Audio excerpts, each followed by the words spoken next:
The worst year for a lot of us for our mental as well as physical health. So joining us this morning is best-selling author, coach Lisa Goldenthal. Hello and welcome. I'm Lisa G, your host. You're at the top of your game, yet the game is changing faster than ever. Strategies that got you here aren't the ones that'll keep you here. The pressure is relentless, and the fear of obsolescence looms large. That's why I'm here. Welcome to the new podcast series, Disrupted: How to Be Gritty and Unlock Performance in Business, Mindset, Wellness, and Success to help you master disruption. Thanks for coming, and I'll see you soon.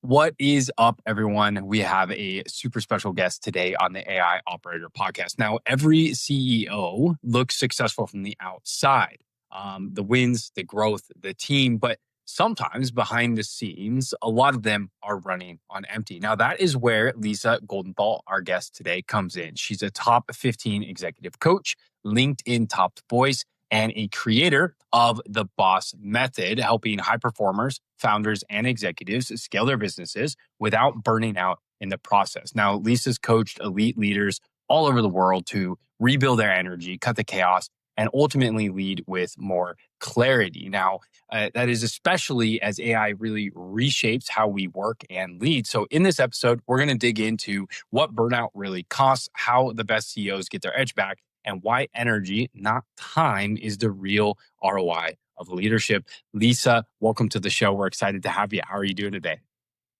Great, Jordan. Thanks so much for having me. Of course, yeah. So you're in Washington State. How is the United States? I haven't been back to the United States in almost 2 years. We were actually just briefly talking about that before. A question I have: do you feel like the current state in the United States adds to burnout, or you think it's very dependent? Great question. I mean, things are crazy here, to answer your question. I mean, insane. Disruption isn't going anywhere. It started during the pandemic.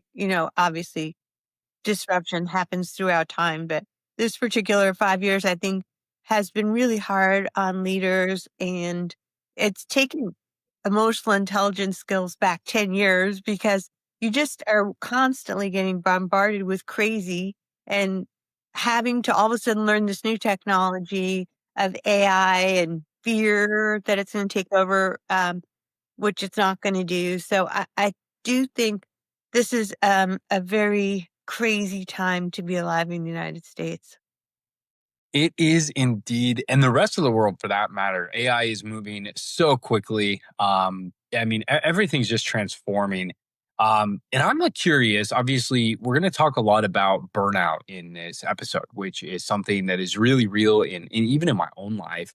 But I want to learn a little more about your personal story of burnout, and how it ultimately led to you creating the Boss Method and where you're at today. Well, during the pandemic, my boardroom turned into my bedroom and my phone became my new office, and executive clients were burning out faster. Their teams were stressed. Performance was slipping, and no one could really find a rhythm. And that's kind of when I realized that you don't need another motivational speech. You needed a system. And that's basically how the Boss Method was born: boosting your emotional intelligence, optimizing your energy for peak performance under pressure, structuring self-leadership, and strategic systems that keep execution tight and consistent. So really about helping leaders stay clear, calm, and focused when the pressure is on. Because like I said, disruptions aren't going anywhere. Yeah, definitely. What did you have a moment? Obviously, you arrived at this and you saw this happening. Kind of in the COVID era. But what was that moment? I guess that helped you or really pushed you to actually make the transition to high performance coaching. Well, I couldn't see people in person anymore, and I wasn't the only one. So my hard pivot during the pandemic was really about everything had to change, and I had to keep up with all the current technology and move to more of the Zoom world, which has been a wonderful silver lining of the pandemic. I mean, I used to just always be so busy working that I'd go on vacation for a few days and then feel like I had to come back. And I was visiting a friend of mine after I've been having my computer and my phone following me around, and I was experiencing burnout myself when they would just jump in the bed with me every night, and I had no boundaries around where is my office. The office was wherever I was. And I'm visiting my girlfriend out in Long Island in the Hamptons, and I'm like, oh, I got to go back. And she's like, why? And then it just hit me. I'm like, I can do this. The thing I've been building for 5 years before that of the laptop lifestyle, I could finally do that. And it was definitely a silver lining after all the shock and the fear wore off and the hard pivot. So definitely experienced burnout. And that's why I had to form this whole methodology, because I wasn't the only one. And that's when I launched my podcast about being unstoppable, the Whole CEO with Lisa G show. I love that. That leads me to a question. So when we talk about burnout, I would love to define or talk about how you define burnout. Yeah. And then more importantly, what are some early signs to burnout? Another great question, Jordan, because we all burn out, and sometimes you just don't enjoy the things that used to be fun anymore, and you sort of get short with people where you used to have more patience. And that's what I was talking about emotional intelligence getting set back about 10 years. And Mm, just that always on kind of feeling, like it's almost like FOMO is setting in. And if you're like, if I'm not always on, I'm missing out. So we all experience burnout, and it's really a lack of firm boundaries. Boundaries is a huge part of what I teach, because when I was able to travel more, experience more of all the things I've always wanted to do, move out of LA into a more remote area, I'm able to give back so much more to my clients and have so much more energy, because it's during that downtime when you get recharged, and it's almost like if yeah. you were Bali on vacation and you come back and you're like, yeah, let's go. Like that's how I feel on Monday morning now, because I don't work on Saturday and Sunday the whole weekend. I have clear boundaries about when I'll work and when I'll go play pickleball and see my friends and do the fun things, travel, see my Yeah. family. No, that makes total sense. I love how you mentioned a setback in emotional intelligence. And I think I see that often in, relationships, personal, professional, whatever it may be. And you get a little snappy, right? And you can almost feel that. And you're like, where did that come from? And you almost can't even start to diagnose that yourself sometimes. Now you mentioned boundaries. For someone like myself, I struggle with ADHD, very, very bad. And how I've resolved it most of my life was just working harder than other people, which leads to more burnout than other people in a quicker format. Now, putting boundaries on your time is important, but how do you recommend people with ADHD? They have a lot going on in their head, unwind, right? Or slow down the noise so that they actually can take some of that time off and spend the time being present, I guess would be the best way to put it.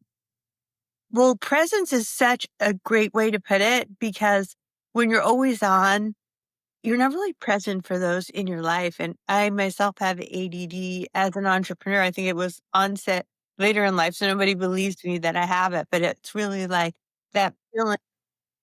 Well, getting distracted. I get easily distracted, and focus is so hard for me that I ended up writing my Boss Up and Execute Planner, because I had to make the boundaries around like when I'll work, what I'll work on, and just put on those blinders. I'm not going to fall into Instagram and start looking at recipes when I'm focusing on something else, but I Yeah. could. could get distracted just like anybody else. So I think focus is such a hard commodity these days to really tame. It's not just you. It's not just me. It's a discipline. It's Yep. really about discipline of having like a Pomodoro technique, for example. Like I'm going to have my focus time. I'm going to not get away from my focus time. I'm going to do the thing that I'm working on during that time, then take a break. So for me, it's about really having a schedule, having boundaries, having focus time, and staying with discipline. Like I said, I was going to do this thing, although I'd rather be going over here doing some other fun things. I wonder what's Yeah. on TV right now. I wonder who's on Instagram. It's really about that discipline to stay the course, do the thing you said you were going to do for the reason you said matter, and then allowing yourself that time after your focus time, whether it's 25 minutes, whether it's 1 hour, on task, staying on task, then do the fun thing, then come back to work again. Yeah, that makes a lot of sense. Do you see burnout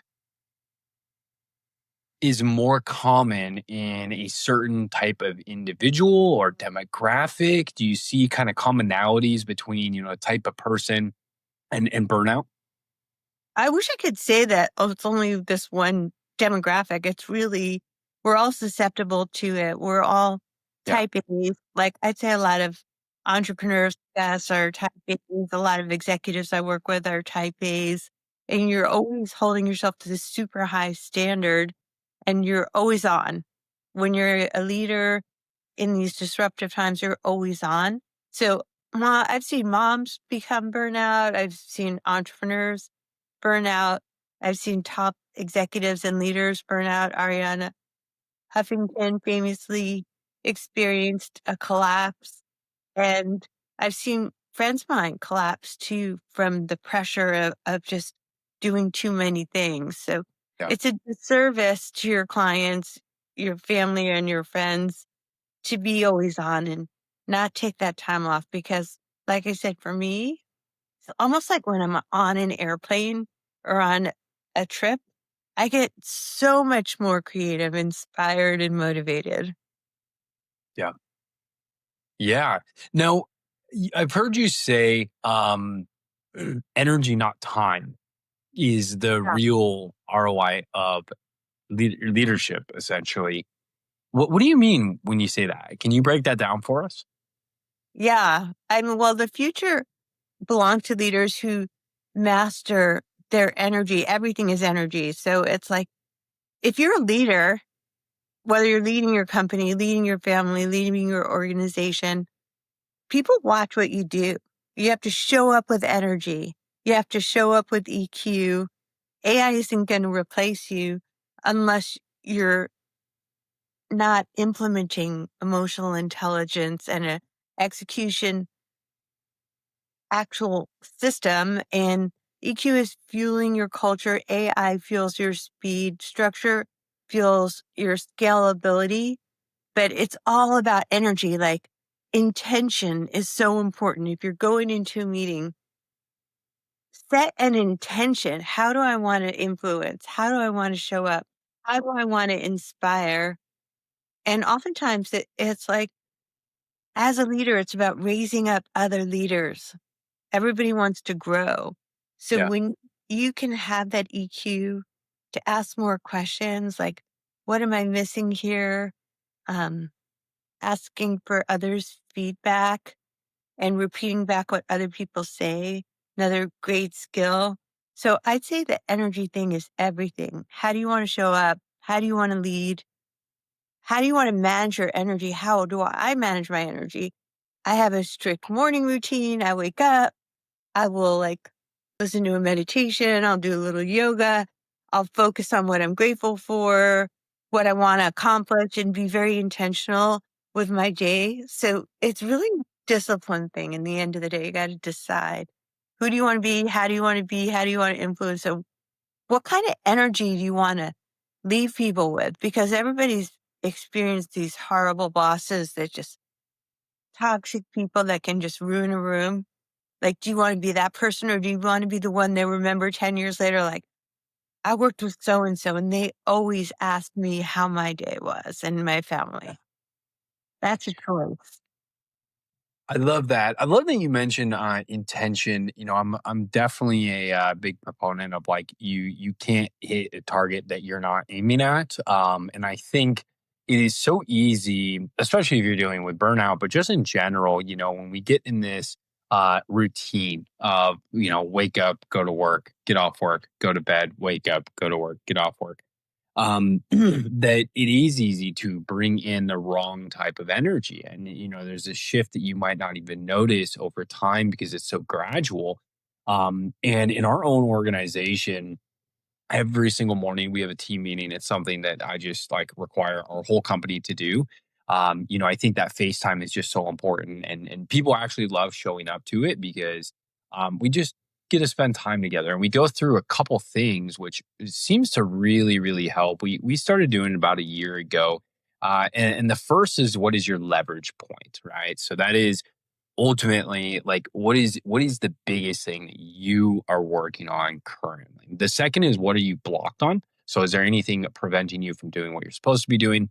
The third is, what are you sprinting on? So what are the things today that are going to ultimately help move that leverage point? And then the fourth is intention. So the intention that you're going to go into the day with, what are you grateful for? So something you're grateful for. And then a positive act is what we call it. So it's almost like an act of kindness, or something like, today mine was to call my mother, right? And then have a conversation with my mother. So it really does, from our experience, help align your day. And, how you set that intention in the morning is just so helpful. And yeah, so I couldn't agree more. That makes total sense as far as, the energy is everything. Yeah. I mean, the leaders who align with those three things, the EQ, the energy, the intention, are the ones who are going to dominate in the next decade. And AI is not going to replace you if you still have emotional intelligence, intention, and you're the master of your energy. Like, how do you want to show up in the world? Yeah. Those are the Yeah. So yeah, go ahead. I was just gonna say, let's talk about AI a little bit. So how have you seen, from your experience, have you seen AI help with burnout more or create more burnout? Like, which way do you see it typically go on average? Now, I know we'll talk in a second about how you use it to your benefit. Yeah. But generally, as you've looked at it or seen it, Yeah. which way does it tend to swing? Well, I think it's a tool. It's not going to replace you if you're using it and you're also having the AI with the EQ. If you're balancing both, it's going to take you far. Leaders that don't use AI are more replaceable than people who are adaptable. Because being a great leader is about adaptability and flexibility, not having that fixed mindset of it's always been this way and it has to be that way. And I'm afraid Yeah. of the technology. So I think authenticity is what's missing in this world today. The best, most successful leaders are going to be leading with authenticity. Like, well, there's this new technology. I have to use it. I'm afraid, it's just a value add to my life personally, and I really think it's not gonna replace you. It's gonna help you with decision making. It's gonna help you with productivity. It's gonna help you with leadership. It's a great tool. Yeah. Do you find the people you work with are overwhelmed by AI? Well, I think that there was a time, I don't know whether it was a year ago where everybody was like, you have to learn this stuff now. You have to start using it. And it felt like pressure. So I think having somebody to help guide you along the way of like, this is a value add. This is going to make your life so much better. You need to do an email. Boom. You need to Yeah. do content for a month in a minute, boom. So I think having the right guidance and support can help that fear factor because anybody is going to be fearful when there's this new technology and you're told, you have to do this now. Yeah.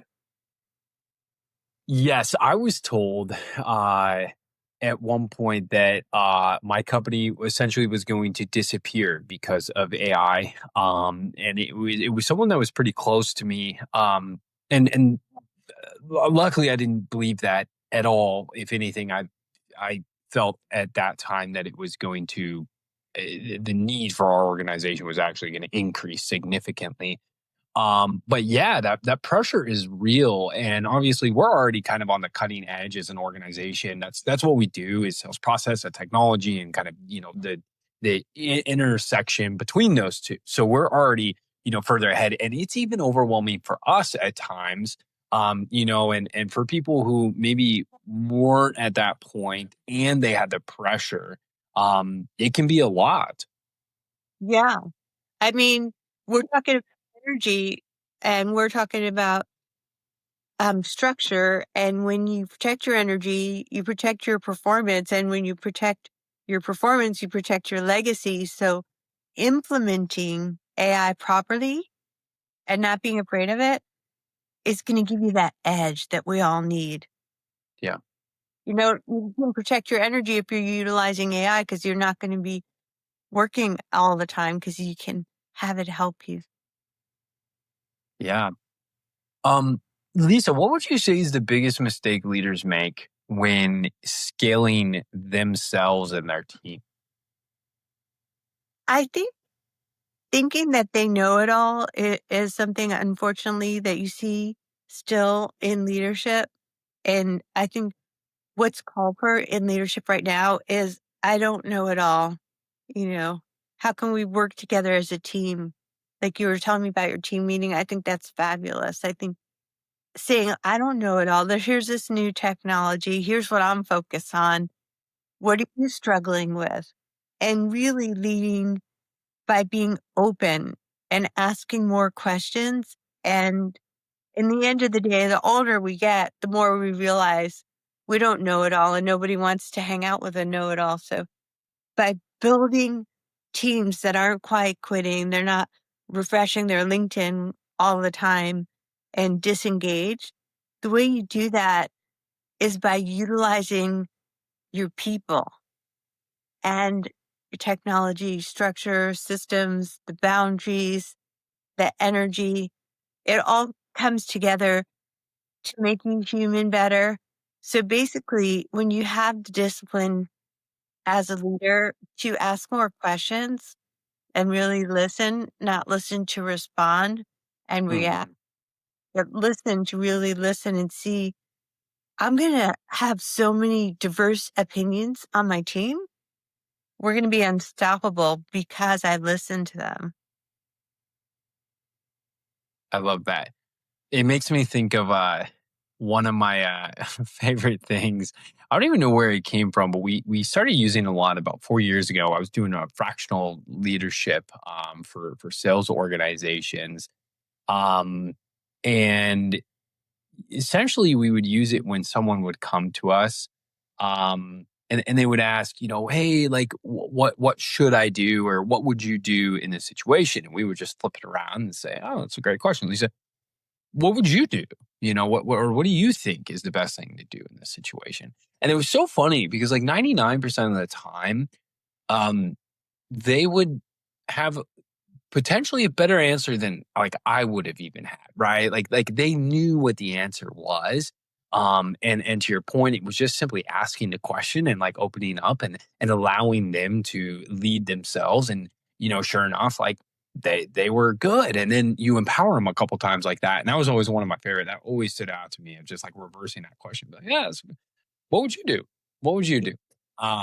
So I That's how love you that. empower people. That's how you raise other leaders. Great leaders raise up other leaders, and they're gonna be engaged because you were like, he asked my opinion. And in the end of the day, nobody wants to be micromanaged all of the time. So when you learn these basic EQ skills of active listening, repeating back what the person said. So what would you do? Oh, if it was me, I would employ this, this, and that. And the active listening might be, so you're saying we should employ this and this, and that. Is that right? Is there more? It's really drawing your people out, I think, is the way to end the quiet quitting pandemic. Yeah. Tell me more about that when you say quiet quitting. Oh, I think that is a huge problem when you have these old style bossy bosses, horrible bosses that are always micromanaging and telling you what to do and saying, what would you do? The way you share that example, those people are the ones who are thinking, I'm at my job, but I'm not really here. Maybe I should see if there's a better job. So if you realize how expensive it is at that point to train another person, Yeah. find the other person, replacing somebody can cost you like a year and a half of their salary. Why not just engage them, keep building them up, keep skilling them up, and the quiet quitting pandemic and disengagement problems that we're seeing in the workforce can be fixed with better leadership skills. I couldn't agree more. It makes me think of how many relationships exist out there where, the spouse or the partner silently begins to give up, and it's simply because your energy is in the wrong place. Like you said, you're just really lacking to be present with that person. And if you were simply present, you would pick up most of the time on these things. Most humans are intelligent enough. Not everyone has great EQ, but most people have enough that if you are present, I believe that you can really pick up on those signs, and hopefully you have the energy. You're not too burnt out to care. I think that also happens where some people get so burnt out they don't care. I think also leaders have to be very careful in this day and age because it is so easy to like you said it earlier, which was flip the switch on your LinkedIn profile, right? We have, as employees, there's so many options to go find a new job. You can just switch it on your LinkedIn. You can hop on Indeed and go apply to 300 jobs in 10 minutes, right? It didn't really used to be like that. So I feel like people had a little bit more of the golden handcuff where it was a little harder for them to leave. And I don't think some older leaders, I wouldn't say old, age has nothing to do with it, but the old school leadership style, sometimes I think they neglect the fact of how easy it is to go job searching now, and that they aren't just locked into this job and that they can do things remotely and they don't need to relocate for the organization, right? And I think that's something that a lot of people need to really be aware of. I mean, it goes both ways. It can be challenging also too to find jobs in Yeah. this economy. So it's really, what I'm seeing with the younger generation is their values are not just about compensation. They're looking Mm, for a team of people that want to use them and value them. And they want to be grown as leaders. They want to be doing development all the time. And when the younger people start feeling like they're valued and their company has values and that their company leads with values first, they're not going anywhere. So you have to understand the motivations of the people that work for you. And yeah. it's not only about compensation at all. I am like the walking, living, breathing example of that. My entire life I've been underpaid essentially for, my work, but it was so much more important for me to be a part of something that I could help grow, that I could help build, that my opinion mattered, right? Even if I didn't know what I was talking about at the time, I had the opportunity at least to be wrong. And that was so important to me. um Circling back to burnout, is there a certain age that you find people burn out? I was actually talking with my father today, and he was a therapist for a long time, and he was actually talking about kind of similar actually to what we're talking about, which was 30 to 35. He found these, most people they realize like, oh man, I kind of wasted my 20s. I don't have a vision for where I'm going. I don't even know what the next step is. And they find this, 30 to 35 was his sweet spot of these people coming in just completely lost, no idea what the next step was. Do you find that to be true with burnout at like a certain age? No, I really think it's about discipline. And we all hit that point where we're Yeah. like, is there more? You got to crash and burn before you can rise up from the ashes and rebuild.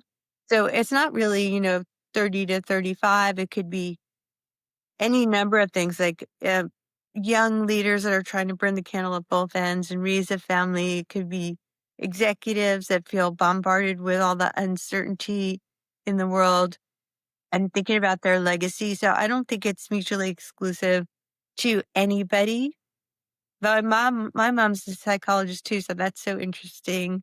Yeah. And I think obviously it's true, but but at the same time, it's not mutually exclusive. We've all experienced burnout, Yeah. and the good news is, I mean, if you're a leader and you're ready to end burnout and lead at a higher level, I have my planner, Boss Up and Execute Planner um, on Amazon. It's a tool which can help turn chaos into clarity because coming back to the discipline, it's really like what matters now. I love fresh starts, and every year is a chance to have a fresh start. Every quarter is a chance to have a Yeah. fresh start and really sit with your intentions. Like, what do I want? Why do I want it? What am I willing to give up to get it? And then just get really disciplined about putting that stuff in your planner. Like, what are you going to do for the first week, for the first month, for the first 90 days? And who's going to hold you accountable to do those things?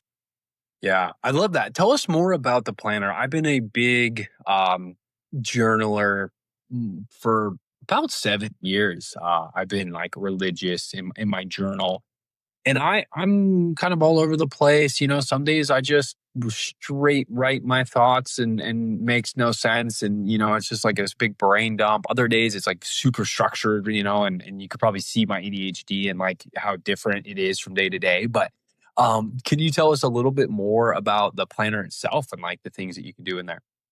Oh, yeah. This is the Boss Up and Execute Planner. I don't know if you guys are watching this on video or listening to it. It's on Amazon, but it's really the Ultra 90-day planner for high achievers. So it's more like I don't like to work on the weekends, but I think everybody who is an entrepreneur should spend some time on Sunday being intentional about what am I going to do this week? Why do I want to do that? And put it in your calendar. And then the accountability of really having someone hold you accountable. Like, did you do the thing that you said you were going to do for the reasons that you said matter? So I'm the same way. I've always been one of those doodlers. Like when I'm doing stuff, I'm always writing it down, even though I have all the digital stuff too. I like to write it down physically to Yeah. keep of making my life be intentional, making it matter and working on the things that matter so you can turn the chaos into clarity with the right productivity tools to have that discipline to take the right actions to accomplish your goals and accomplish them during a timeline. Like goals have to have a timeline. Yes, they do. Yes. Yes. I'm guilty of that. I have a lot of dreams, aspirations, and goals with not as many timelines as I probably should have on there. So that's something I need to take back from this for sure. And yeah, writing to me is so good because I think it allows you to brain dump, then it allows you to kind of organize your thoughts. And then if you want to, you can take it a step further and really begin to organize it to your point. And I think like you said, Sundays, whatever day you choose, I think it's so important to set that intention going into the week. Especially if you are higher up on like that ADHD spectrum, or you're just naturally maybe a disorganized person. I know quite a few people that are like such high performers, but they're so disorganized. And it really lets you take your thoughts and like organize them, especially when it's laid out in a format like your planner. So I absolutely love that. Um, well, Lisa, we're coming up on time here. I want to be respectful of your time. Thank you so much for sharing everything with our audience. I want to make sure that we can get your stuff in the hands of anyone that would need it. Obviously, we have the planner, so we'll leave a link in the description of the podcast to the planner itself. It is on Amazon, which is absolutely amazing. 5 stars on the Amazon link. I can see. And then where else can they find you? I know you're big on LinkedIn. And then do you have like a landing page or something else? Obviously, we'll link everything, but I want to make sure they can find you. Oh, I'll make sure that you have the landing page. I have the LinkedIn, the high performance executive coaching website. But I'd like to offer for your audience, if you guys want to not just have the dream and the goals and the wish, but actually execute on them, because it all comes down to execution.